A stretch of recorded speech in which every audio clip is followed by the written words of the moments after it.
नमस्कार, मैं हूं राजीव रंजन। एमसीडी चुनाव के पर्चा दाखिले की तारीख खत्म हो गई, लेकिन सारी पार्टियों में एक तरह से मार मची है। टिकटों के बंटवारे को लेकर सारी पार्टियों में असंतोष है। सारे पार्टियों के बागी नेताओं ने आज निर्दलीय के तौर पर भी पर्चा दाखिल किया है, चाहे आम आदमी पार्टी हो, चाहे कांग्रेस पार्टी हो और चाहे भारतीय जनता पार्टी हो। हालात यहाँ तक आ गई कि कांग्रेस पार्टी के बड़े नेता नाराज हो गए।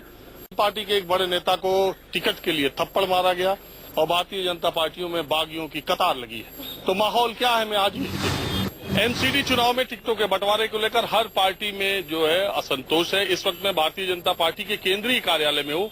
ये देखिए, माला पहन करके ये जो कैंडिडेट है, आपको लग रहा होगा भारतीय जनता पार्टी से नामांकन करके आए। चूंकि आज नामांकन की अंतिम दिन है और बीजेपी ने ऐन वक्त पर, मतलब कल रात को सूची जारी की, उसमें इनका नाम नहीं था, तब भी पर्चा दाखिल करके चले आए।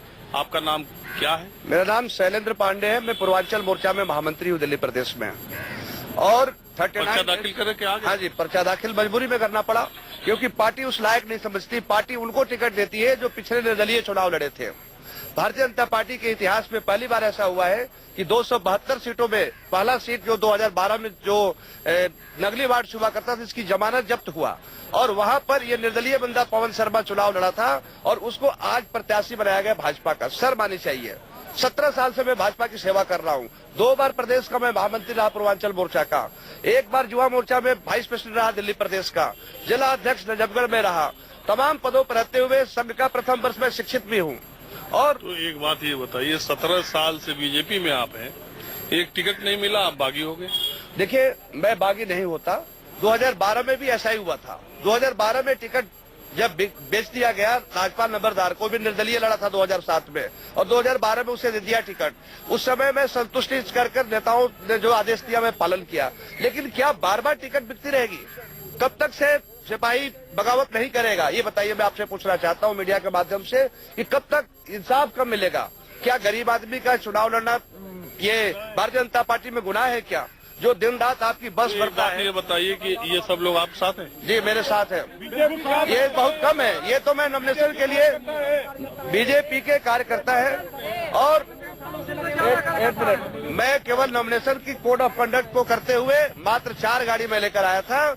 अगर आपको ये करना है तो हमारे वार्ड में आइए। देखिए, बात करते हैं भैया। आरती मेहरा आ गई है, भाजपा दिल्ली की सीनियर नेता है, मेयर रही है। आरती जी, कार्यकर्ताओं में बड़ा टिकटों के बंटवारे को मेरा कोई उसमें रोल नहीं है। ये जिनका रोल है उनसे बात करिए। तो ये टिकटों के बंटवारे को इतना नहीं, मुझे कोई मेरा मतलब ही नहीं है उसमें। मैं बात ही नहीं कर सकती, जिसकी जिम्मेदारी है वो।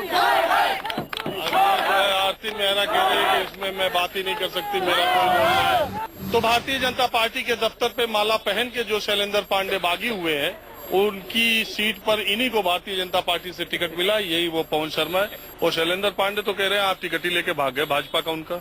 देखो जी, ये पार्टी के नेतृत्व का फैसला हुआ है। भारतीय जनता पार्टी वसूलों की पार्टी है। जो कार्यकर्ता क्षेत्र में मजबूत हुआ है, पार्टी ने उन्हीं चेहरों को सुन के टिकट दिया है। इसमें ये पार्टी नेतृत्व का फैसला है। पार्टी जिसको टिकट देगी, जो ग्राउंड पे मजबूत होगा, जो पार्टी का वफादार सिपाही है, उसने भारतीय जनता पार्टी को। अच्छा, एक बात बताइए, मैंने सुना आपकी टिकट को लेके चूहे बिल्ली का खेल बहुत हुआ। आप घर से चले पर्चा दाखिला के लिए, रास्ते में फोन आ गया, नहीं तुम्हारा टिकट कट गया, शैलेंद्र पांडे को मिल गया। फिर आप वापस गए, तब तक उनको पता चला कि नहीं तुम्हारा कट गया, पवन शर्मा को मिल गया। क्या हुआ, कैसे कैसे? ये जी ऐसा है कि ये भी एक विश्वास, पार्टी ने शायद ये देखा, शायद शैलेंद्र पांडे सही सिपाही है या पवन शर्मा। कभी शैलेंद्र को मान ले, कभी पवन को मान ले। किस्मत का साथ रहा है, नेतृत्व का भरोसा रहा है, इसलिए आखिरी में पवन शर्मा को चुना गया है। तो आपका कितने बजे फाइनल हुआ? मेरा 3:30 बजे फाइनल हुआ है। आज ही? जी, दोपहर में कट? मेरे को रात को 9 बजे बोल दिया था कि आपका फाइनल है। 2-3 घंटे के बाद आके आप अपना सिंबल ले लो, फोन कर देंगे। मैं सुबह 6 बजे तक वेट किया, फिर भी कोई पेज फंस गया। उसके बाद 12 बजे पार्टी ने बोल दिया था कि आप अपना पेपर तैयार करो। मैं नॉमिनेशन के लिए जैसा ही चला, फिर पेज फंस गया। सारी कार्रवाई करने के बाद जब मैं यहाँ आया, फिर पार्टी ने मेरे को सिंबल दिया है। लेकिन एक पेज और ये भी फंस गया, शैलेंद्र पांडे आपसे पहले पर्चा दाखिल कर दिया। ये तो जी देखो, निर्दलीय तो मेरा 21वां नंबर आया है। 21 नंबर वैसे भी शुभ है मेरे लिए, और 21वें नंबर पर ही मेरा नंबर आया है। तो भारतीय जनता पार्टी देश में मोदी जी का परचम लहरा रहा है, दिल्ली में मनोज तिवारी जी, हमारे सातों सांसद जी मिलके हम नगर निगम में सत्ता लाके और निगम में अच्छा काम करके भारतीय जनता पार्टी का सिर गर्व से उठाएंगे। हम इसी कामना के साथ अपने कामों को आगे बढ़ाएंगे।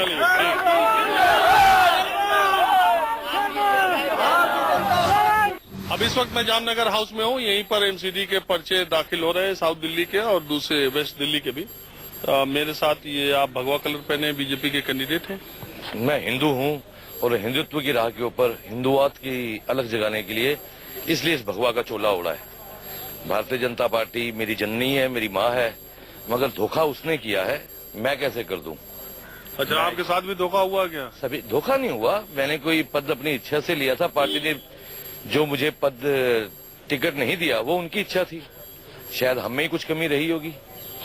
अच्छा, आप कहाँ से टिकट मांग रहे थे? मैं तिलक नगर से, S13 तिलक नगर, जो कि आशा ही नहीं विश्वास थी कि हिंदू बहुबल क्षेत्र है, हिंदुओं को पूछा जाएगा, मगर फिर उसी की तरह समझौता करके और अकाली दल की प्लेट के अंदर परोस के दे दी गई सीट। मेहनत करता चला गया, भारतीय जनता पार्टी का कार्यकर्ता, बसें भरता गया, रोष प्रदर्शन करता गया, भारतीय जनता पार्टी का कार्यकर्ता। क्या मैं अकाली दल का विरोधी नहीं हूं, मगर पूछना चाहता हूं अपनी पार्टी के बड़े लीडरों से, क्या उनके पास एक कार्यकर्ता भी नहीं था जिसे वो अकाली दल के सिंबल के ऊपर ही लड़ा लेते हैं? अच्छा, आपका विरोध है कि वो 5 सीटें अकाली दल को क्यों? मेरा वो विरोध नहीं है, जिस कार्यकर्ता को वो टिकट दी गई है वो स्थानीय नहीं है, वो पैराशूट है। जो हमारी पार्टी के शीर्ष नेताओं ने कहा था कि ना किसी सिटिंग काउंसिलर को टिकट दिया जाएगा, ना ही किसी वार्ड जंपिंग की जाएगी।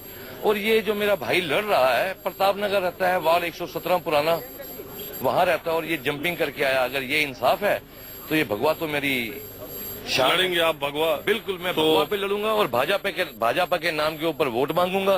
भाजपा का कार्यकर्ता हूँ, भाजपा का सिपाही हूँ। तो मोदी योगी का पोस्टर भी लगाएंगे? मोदी योगी मेरे आदर्श हैं, उनका पोस्टर भी लगाऊंगा। मनोज तिवारी?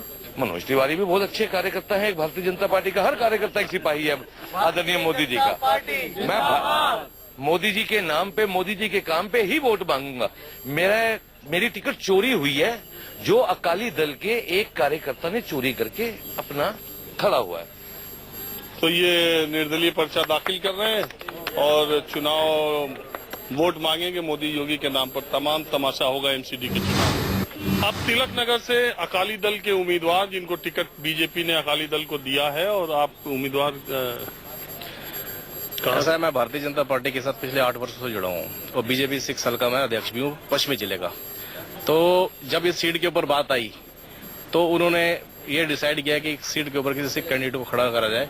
तो अकाली दल भाजपा ने मिलकर मेरा नाम जो है वो डिसाइड किया तिलक नगर सीट के ऊपर, वार्ड नंबर S13 के ऊपर। तो आपका नाम क्या है? रविंदर सिंह। अभी यहाँ जो पर्चा दाखिला हो रहा है, हाँ जी, आप ही की सीट से एक राजेश बधावन भारतीय जनता पार्टी से बागी हाँ जी, हाँ जी, पर्चा दाखिला करने आए थे। वो कह रहे थे आपको पैराशूट से भेज दिया। देखिए ऐसा है, भारतीय जनता पार्टी और अकाली दल ये समझ लो दोनों चाचा ताऊ भाई है आपस में। और जब घर के अंदर, परिवार के अंदर जब बड़ा परिवार होता है, हमारा परिवार बहुत बड़ा है, तो थोड़ी बहुत उसमें कुछ ऊंच नीच बात होती है। ये आज की बात है, कल देखना हम सब एक ही ग्राउंड के ऊपर, एक ही मंच के ऊपर मिलेंगे आपस में। तो ये मेरा पक्का विश्वास है। राजू बदामन आज से नहीं, हम 5-7 साल से भारतीय जनता पार्टी के लिए काम कर रहे हैं। हम सारे भाई हैं, वो भी आएंगे। वो आज उनका दिल में थोड़ा गुस्सा है। देखो, जो भारतीय जनता पार्टी इतनी बड़ी पार्टी है कि हर किसी को टिकट चाहिए। आज मोदी जी के पीछे सारी दुनिया लगी हुई है, तो फिर हर कार्यकर्ता चाहता मुझे सीट मिले। अब जिसको नहीं मिली वो कह रहे मोदी के नाम पे ही वोट मांगूंगा। वो मोदी जी के नाम मारे, लेकिन मांगेंगे भारतीय जनता पार्टी के लिए।